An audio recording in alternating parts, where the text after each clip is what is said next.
नमस्कार दोस्तों, कैसे हैं आप। मैं स्वागत करती हूं आपका अपने YouTube चैनल भाषा अध्ययन में। आज हम करने वाले हैं HTET का लेवल 2 2018 का प्रश्न पत्र, जिसका सेट है A। और आज हम करने वाले हैं इसमें से हिंदी का कॉमन सब्जेक्ट, जो कि 15 नंबर की आती है, उसे आज हम सॉल्व करेंगे। तो चलिए शुरू करते हैं आज की वीडियो। अगर आप भी HTET का एग्ज़ाम दे रहे हैं तो आप हमारे चैनल से जुड़ सकते हैं, ताकि आपकी तैयारी और बेहतर हो सके। तो चैनल को सब्सक्राइब कर लीजिएगा और बेल बटन ऑन कर लीजिएगा, ताकि आने वाले वीडियोस की नोटिफिकेशन आपको मिलते रहें। तो चलिए शुरू करते हैं आज की प्रश्नों की श्रृंखला को।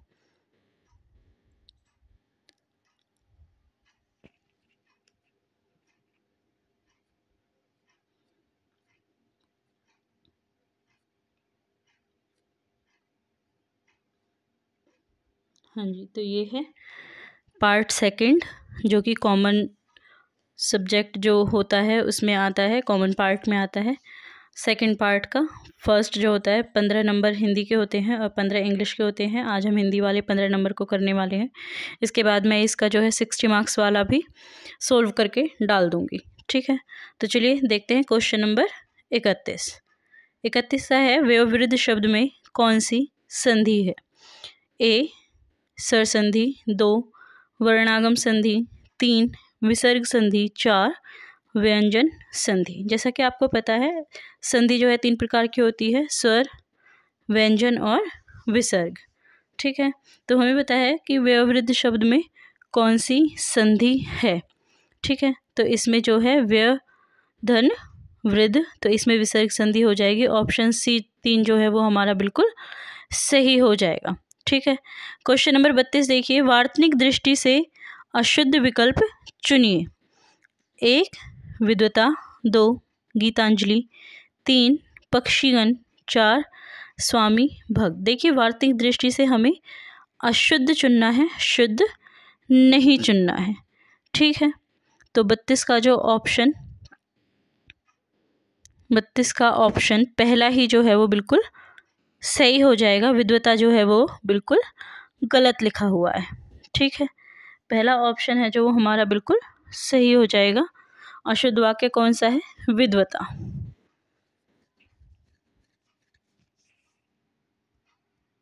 क्वेश्चन नंबर 33 देखिए, किस वाक्य में सर्वनाम पदबंध का प्रयोग हुआ है। सर्वनाम पदबंध का प्रयोग बताना है हमें। जैसा कि आपको पता है कि पदबंध क्या होते हैं, सर्वनाम पदबंध क्या होते हैं, संज्ञा पदबंध क्या होते हैं, ठीक है।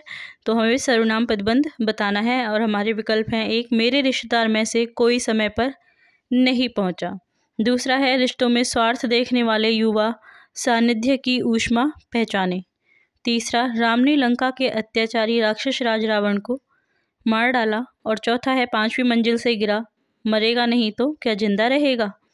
तो इसमें हमें सर्वनाम पदबंध बताना है। तो देखिए, सर्वनाम पदबंध जो है पहला ही ऑप्शन हमारा ठीक हो जाएगा। मेरे रिश्तेदार, मेरे क्या है, सर्वनाम है। मेरे रिश्तेदारों में से कोई समय पर नहीं पहुंचा, तो पहला ही ऑप्शन है जो हमारा सही हो जाएगा। क्वेश्चन नंबर 34 देखिए, किस वाक्य में इच्छार्थ वृत्ति का प्रयोग हुआ है। इच्छा, जिसमें इच्छा व्यक्त की गई है, हमें वो बताना है। पहला है ईश्वर तुम्हारा भला करे, 2 कृपया यह प्रकरण जांच दीजिए, 3 लगता है इस वर्ष खूब वर्षा होगी, और 4 यदि वह पढ़ता तो आज सफल हो जाता, ठीक है। तो 34 का जो जवाब है वो पहला ही हो जाता। इच्छा किस में व्यक्त की गई है, पहले वाक्य में इच्छा व्यक्त की गई है कि ईश्वर तुम्हारा भला करे। दूसरा है कृपया प्रकरण जांच दीजिए, तो इसमें विनती है, ठीक है, आग्रह किया गया है। तीसरे में संभावना व्यक्त की गई है कि लगता है इस वर्ष खूब वर्षा होगी, और चौथा संभावना का है यदि वह पढ़ता तो आज सफल हो जाता। तो पहला ही ऑप्शन जो है वो हमारा सही हो जाएगा, ठीक है। क्वेश्चन नंबर 35 देखिए, किस वाक्य में सार्वनामिक विशेषण का प्रयोग हुआ है, और हमारे विकल्प हैं, 1 तुम सब आ गए, अच्छा कहाँ रह गए, 2 जो बाहर खड़ा है उसे अंदर बुलाओ, 3 तुम छात्रों के लिए कुछ किताबें ले आओ, 4 कुछ तुम करो कुछ मैं करूँगा। तो सार्वनामिक विशेषण का हमें इसमें बताना है कि कौन सा ऑप्शन है जो सार्वनामिक विशेषण का प्रयोग किया गया है। जिसमें देखिए, इसमें जो तीसरा है, तुम छात्रों के लिए कुछ किताबें ले आओ, यह सार्वनामिक विशेषण का उदाहरण है। ठीक है, तो ऑप्शन 3 जो है हमारा सही विकल्प हो जाएगा। क्वेश्चन नंबर 36 देखिए, वह दिन भर लिखता रहा। वाक्य में प्रयुक्त क्रिया विशेषण का भेद इंगित किया गया है। कौन सा भेद क्रिया विशेषण का इसमें हमें इंगित किया जा रहा है वो हमें बताना है। पहला है कालवाचक क्रिया विशेषण, दूसरा रीतिवाचक क्रिया विशेषण, तीसरा स्थानवाचक क्रिया विशेषण, चौथा परिमाणवाचक क्रिया विशेषण।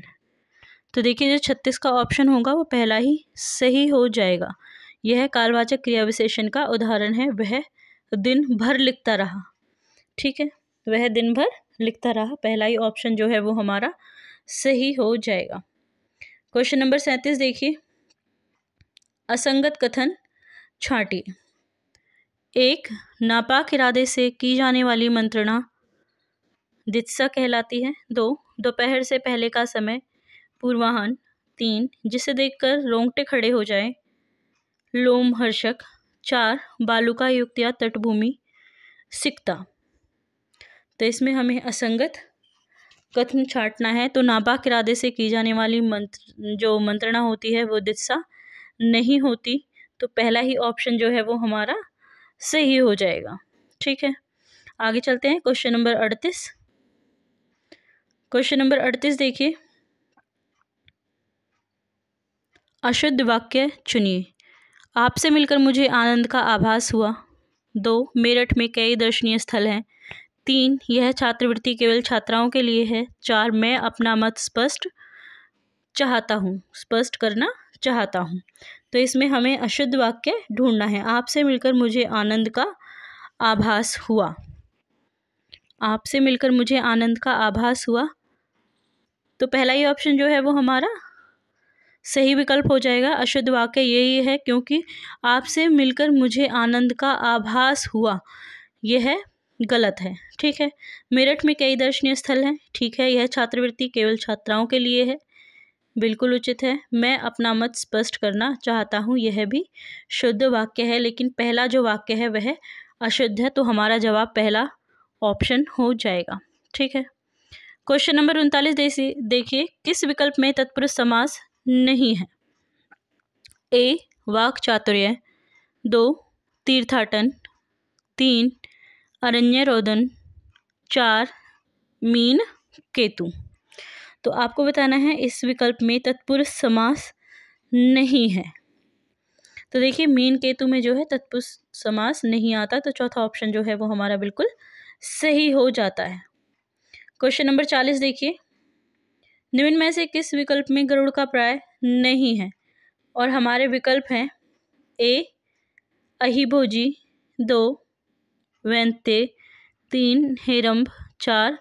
खगनाथ। तो देखिए इसमें जो गरुड़ का प्राय नहीं है तो वो है हेरंब। हेरंब जो है गरुड़ का प्राय नहीं है। ठीक है,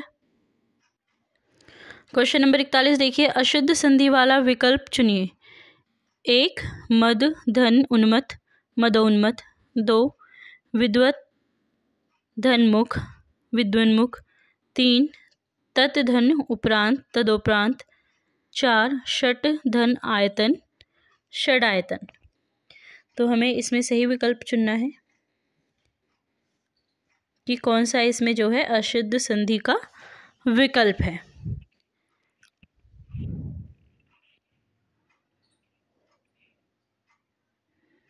तो इसका ऑप्शन 3 जो होगा वो सही हो जाएगा। तत् धन उपरांत तदो उपरांत जो है बिल्कुल गलत है।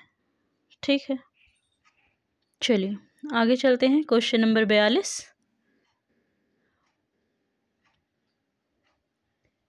क्वेश्चन नंबर 42 देखिए, तत्सम तद्भव की दृष्टि से असंगत विकल्प चुनिए। इसमें पहला शब्द जो है तत्सम है और दूसरा जो है तद्भव है। तत्सम क्या होते हैं, संस्कृत के शब्द जो कि त्यों हिंदी में प्रयुक्त होते हैं, और तद्भव होते हैं जो तत्सम का बिगड़ा हुआ रूप हिंदी में प्रयोग किया जाता है।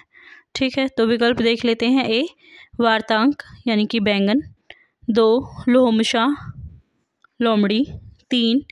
मस्तक माथा। 4. शंठिका सोंठ। तो इसमें हमें असंगत विकल्प छांटना है। तो देखिए इसमें जो लोहमशा है ऑप्शन 2 जो है वो बिल्कुल सही हो जाएगा। आगे देखिए क्वेश्चन नंबर 43, किस विकल्प में 2 उपसर्गों का प्रयोग नहीं हुआ है? और हमारे विकल्प हैं ए स्वरूपा, 2 सहगामिनी, 3 पुनरुद्धार, 4 समाधि। 2 उपसर्गों का प्रयोग नहीं हुआ है जिसमें हमें वो विकल्प बताना है। तो देखिए इसमें सहगामिनी में जो है 2 उपसर्गों का प्रयोग नहीं हुआ है, बाकी 3 में हुआ है। ठीक है, तो ऑप्शन 2 जो है वो हमारा बिल्कुल सही हो जाएगा। क्वेश्चन नंबर 44, निम्न में भाववाचक चुनिए। और हमारे विकल्प हैं ए गर्मियों में रोज नहाया जाता है, 2 नानी द्वारा कहानी सुनाई गई, 3 कुत्ता सारी रात भौंकता है, 4 किसानों द्वारा फसल काट ली गई है। हमें इसमें सही ऑप्शन बताना है 44 का। तो देखिए गर्मियों में रोज नहाया जाता है, यह है भाववाचक है, पहला ही ऑप्शन जो है वो सही हो जाएगा। क्वेश्चन नंबर 45 देखिए, हाँ निम्न में संकर शब्द किस विकल्प में नहीं है? संकर शब्द क्या होता है? जिसमें 2 अलग अलग भाषाओं के शब्दों को जोड़कर नया शब्द बनाया जाता है। और हमारे विकल्प हैं ए विज्ञापनदाता, 2 डबल रोटी, 3 आम चुनाव, 4 हिंदीकरण। तो देखिए इसमें डबल रोटी, आम चुनाव, हिंदीकरण यह सभी संकर शब्द है, लेकिन विज्ञापनदाता जो है वो संकर शब्द नहीं है। तो पहला ही ऑप्शन जो है वो हमारा सही हो जाएगा। आई होप आज की वीडियो आपको पसंद आई हो, और अगर वीडियो पसंद आई है तो चैनल को सब्सक्राइब करना ना भूलें। चाहे आप किसी भी परीक्षा की तैयारी कर रहे हैं, यह आपकी तैयारी को और बेहतर बनाने में आपकी मदद करेगा। तो वीडियो को लाइक और चैनल को सब्सक्राइब जरूर कर दें।